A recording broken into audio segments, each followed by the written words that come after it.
दोस्तों, महाभारत के मुख्य किरदारों के बारे में तो आप सभी जानते ही होंगे, जिनमें युधिष्ठिर, भीम, अर्जुन, नकुल, सहदेव, इन 5 पांडव भाइयों को तो आप सभी जानते ही होंगे।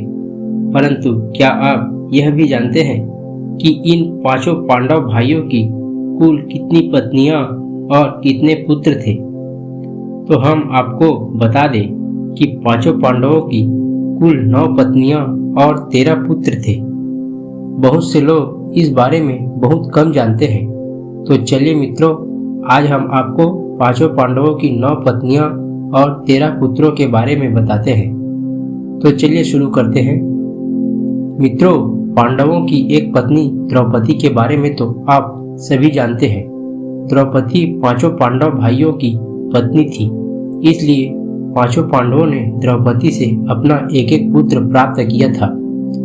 द्रौपदी का पहला पुत्र प्रतिविंध्य है, जो कि धर्मराज युधिष्ठिर का पुत्र था। द्रौपदी का दूसरा पुत्र सुतसोम है, जो गदाधारी भीम का पुत्र था। द्रौपदी का तीसरा पुत्र श्रुतकर्मा है, अर्जुन का पुत्र था।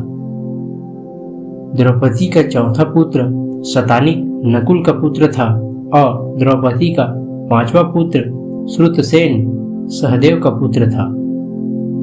मित्रों, इसके अलावा पांडवों के बड़े भाई युधिष्ठिर की देविका नाम की एक और पत्नी थी, जिससे योध्य नामक का एक पुत्र उत्पन्न हुआ था।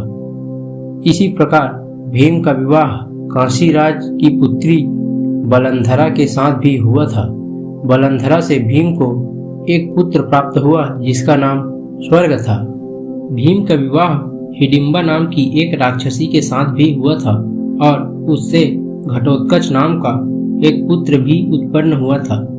इसी प्रकार अर्जुन ने भी द्रौपदी के अलावा 3 और विवाह किए थे। अर्जुन का दूसरा विवाह उलूपी नाम की नाग कन्या के साथ हुआ था।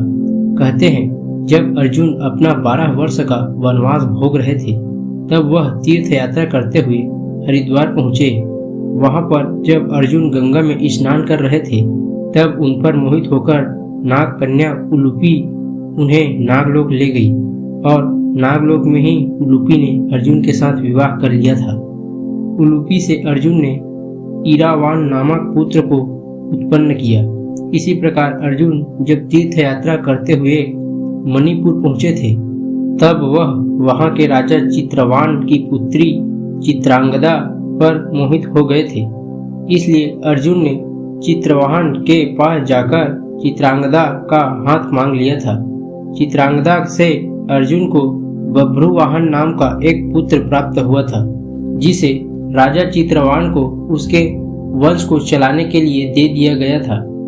इसी प्रकार अपने वनवास के समय ही अर्जुन जब द्वारिका पहुंचे थे, तब अर्जुन भगवान श्री कृष्ण की बहन सुभद्रा को देखकर उस पर मोहित हो गए और उन्होंने सुभद्रा को हरण कर लिया था। सुभद्रा से अर्जुन को बड़ा ही वीर पुत्र अभिमन्यु प्राप्त हुआ था। मित्रों, पांडवों के चौथे भाई नकुल का विवाह राजा शिशुपाल की पुत्री क्रेणुमति के साथ हुआ था। क्रेणुमति से नकुल को निर्मित नाम का एक पुत्र उत्पन्न हुआ था। पांडवों के सबसे छोटे भाई सहदेव की पत्नी विजया थी और विजया से सहदेव को सुहोत्र नाम का पुत्र प्राप्त हुआ। तो मित्रों, इस तरह 5 पांडव भाइयों की कुल 9 पत्नियां और 13 पुत्र थे। तो मित्रों, आपको पांडवों के किन पत्नियों के बारे में पता था? कमेंट करके जरूर बताएं तथा यह भी बताएं कि आपको हमारा ये वीडियो कैसा लगा। मिलते हैं अगले ऐसे ही ज्ञानवर्धक वीडियो के साथ। धन्यवाद।